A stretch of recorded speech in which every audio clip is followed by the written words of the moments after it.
ओम नमो नारायण। आप सभी सज्जनों का हमारी YouTube चैनल में बहुत बहुत स्वागत है। माघ माह के शुक्ल पक्ष की एकादशी को जया एकादशी के नाम से जाना जाता है। इस दिन भगवान विष्णु की पूजा की जाती है और पौराणिक कथा के अनुसार एकादशी व्रत की कथा कुछ इस प्रकार है। धर्मराज युधिष्ठिर भगवान श्री कृष्ण से पूछते हैं कि माघ माह की एकादशी का क्या महात्म्य है। तो भगवान श्री कृष्ण कहते हैं कि इसका नाम जया एकादशी है। इस एकादशी पर व्रत करने से मनुष्य को भूत पिशाच की योनियों का भय नहीं रह जाता। इसी विषय में कथा सुनाते हुए भगवान श्री कृष्ण कहते हैं कि एक बार नंदन वन में उत्सव चल रहा था।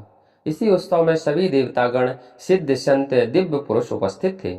इस उत्सव कार्यक्रम में गंधर्व गायन कर रहे थे। एक गंधर्व कन्याएं नृत्य कर रही थीं। उसी समय नृत्यांगनाएं पुष्पवती सभा में गायन कर रहे माल्यवान नाम के गंधर्व पर मोहित हो गईं।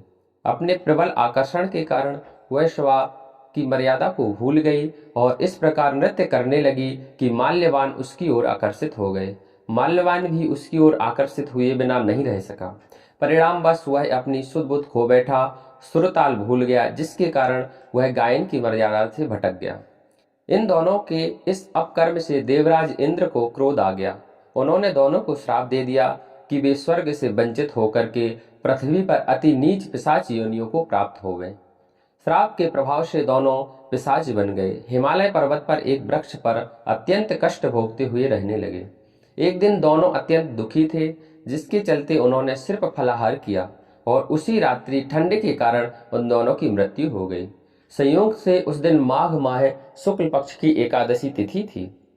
इस प्रकार से अनजाने में जया एकादशी का व्रत हो जाने के कारण दोनों को पिशाच योनियों से मुक्ति प्राप्त हो गई, जिसके बाद वे पहले से भी अधिक सौंदर्यवान हुए और पुनः स्वर्ग में स्थान प्राप्त हुआ। देवराज इंद्र दोनों को देखकर आश्चर्यचकित हो गए। उन्होंने पूछा कि वे श्राप मुक्ति कैसे हुई, जिस पर गंधर्व ने बताया कि यह भगवान विष्णु की जया एकादशी का प्रभाव है।